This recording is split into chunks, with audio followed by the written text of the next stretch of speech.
Hi viewers, welcome to my channel অসমীয়া ৰন্ধন প্ৰণালী আৰু আপোনালোকেতো জানেই যে মোৰ ভিডিঅ'টো ডেইলি ব্লগৰ লগতে ভিডিঅ'টোৰ শেষৰ ফালে থাকে সুন্দৰ আৰু সহজ ৰেচিপি এটা আৰু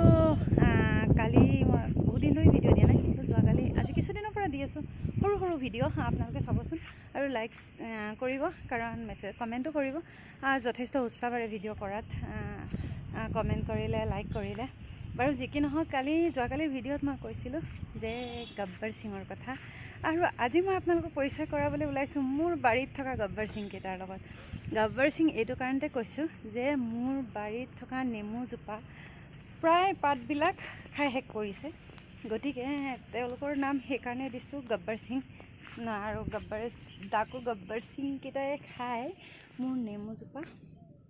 প্ৰায় মাৰ্ডাৰ কৰোঁ অৱস্থা এয়া দেখিছে নহয় কেনেকৈ খাইছে আপোনালোকক দেখুৱাবলৈ অকণমান চেষ্টা কৰিছোঁ আৰু দেখাইছোঁ এক মিনিট ৰ'ব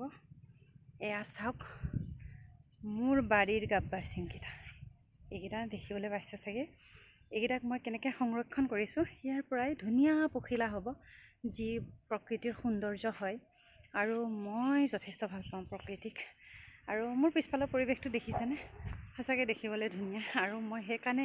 সেউজীয়াৰ মাজতে আছোঁ বাৰু যি কি নহওক এওঁলোকক মই নামাৰি পেলাই বা কোনেও যাতে নামাৰি পেলাই এনেকৈ মোৰ দৰে সংৰক্ষণ কৰে মই কেনেকৈ সংৰক্ষণ কৰিছোঁ দেখাইছোঁ আপোনালোকক মই ইমানটো চাইজৰ বটল লৈছোঁ বটল লৈ নেমু পাতখিলাত সেয়া বগাই থাকে তাতে তেওঁলোকৰ চাগে জন্ম হয় আৰু নেমু পাতত বহুত ধৰণৰ পাতত দেখিবলৈ পাওঁ মোৰ যেনিবা নেমু পাতত দেখিছোঁ আৰু নেমু পাতকেইখিলা ছিঙি এওঁলোকক ইয়াত ভৰাই দিছোঁ আৰু এই শুকান ঠাৰিকেইডাল এইটো কাৰণেতে দিছোঁ যে তেওঁলোকৰ যেতিয়া পাখি গজিবলৈ সময় হয় তেওঁলোকে ওলমিবলৈ বিচাৰে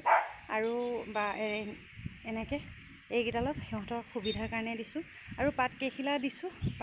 এইটো কাৰণতে দিছোঁ তেওঁলোকে খাবলৈ আৰু ইয়াতে তেওঁলোকে ডাঙৰ হ'ব আৰু যেতিয়াই পাখি গজিব তেতিয়াই মই তেওঁলোকক এৰি দিম এয়া দেখিবলৈ পাইছে নহয় আৰু মই সাঁফৰখনত ফুটা উলিয়াই দিছোঁ এইকাৰণে ফুটা উলিয়াই দিছোঁ সাঁফৰখনত যাতে তেওঁলোকে উশাহ নিশাহ লোৱাত সহায় হয় তেওঁলোকৰ সেইকাৰণে মই ফুটা উলিয়াই দিছোঁ সাঁফৰখনত আৰু এতিয়া মই বন্ধ কৰাই দিম কাৰণ তেওঁলোকক বাৰে বাৰে ডিষ্টাৰ্ব দিয়া হৈছে ইমান ডিষ্টাৰ্ব নকৰোঁ আৰু ইয়াতেই পাখি মেলিব যেতিয়াই পাখি গজিব তেতিয়াই তেওঁলোকে উৰি যাব পাৰিব মই সাঁফৰখন খুলি দিলে গতিকে তেনেকৈ মাৰি নেপেলাই প্ৰকৃতিৰ সৌন্দৰ্যবিলাকক আমি যদি এনেদৰে সংৰক্ষণ কৰোঁ তেতিয়াহ'লে নিশ্চয় ভাল হ'ব আৰু আপোনালোকে কৰিবচোন তেতিয়াহ'লে আজিলৈ বাই বাই লগ পাম আপোনালোকক নেক্সট ভিডিঅ'ত।